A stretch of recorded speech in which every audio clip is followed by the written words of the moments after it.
Hello, I'm Richard Gerver.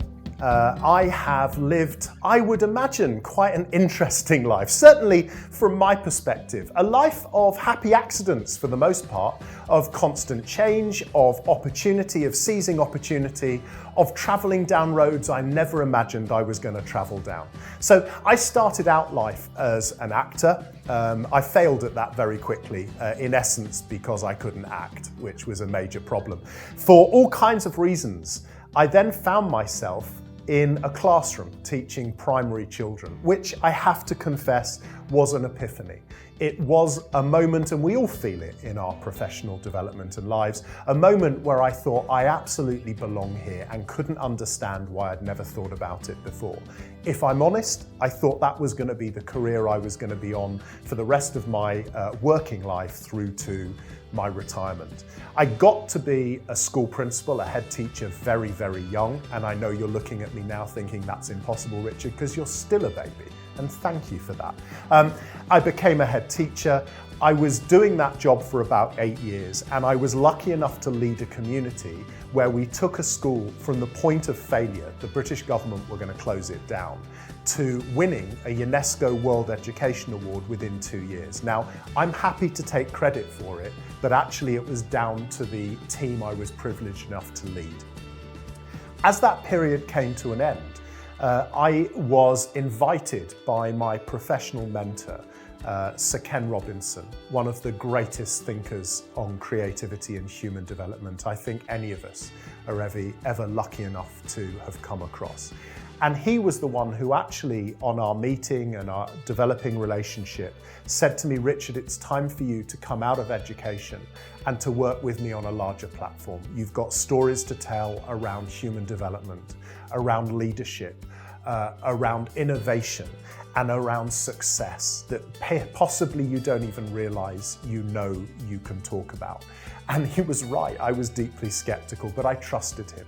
So after an 8-year career as a head principal, after a nearly 20-year career in education, I took the plunge. I took the plunge to become a freelancer, to give up a secure salary, a pension, and all of those things, to share my experiences, what I thought were emerging insights into human potential, leadership, transformation, with wider audiences. And so over the last 2 decades, in my second career, I've been lucky enough to write about those things in various books. I've been lucky enough to travel around the world, work with some of the world's most dynamic and innovative organizations across a whole range of fields, corporate, sporting, entertainment.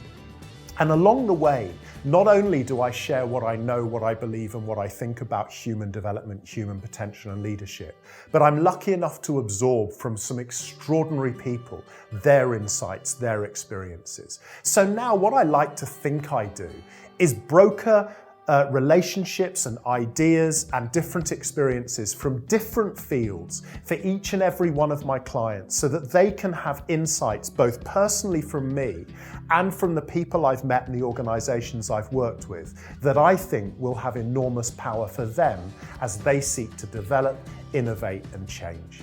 Over the years, I've worked with such a diversity of organisation. So, for example, in the corporate sector, I've worked with Google, I've worked with Harrods of London, Deloitte, Morgan Stanley, KPMG, Microsoft. In the sporting sector, I've worked with international soccer coaches through the English Premier League. I've worked in professional golf and cricket.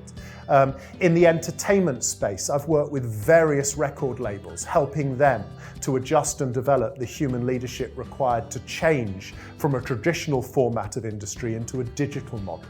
So I've had that kind of opportunity that not only do I share my insights, I get to hear from them too. And I think the other privilege for me is I've got to work with some of the world's great thought leaders, people like the Dalai Lama, Barack Obama, King Charles III, and just hear their insights and their experiences. And it is a great privilege for me to be able to work with those organizations, see the impact that we have together, but also then to share those experiences with you.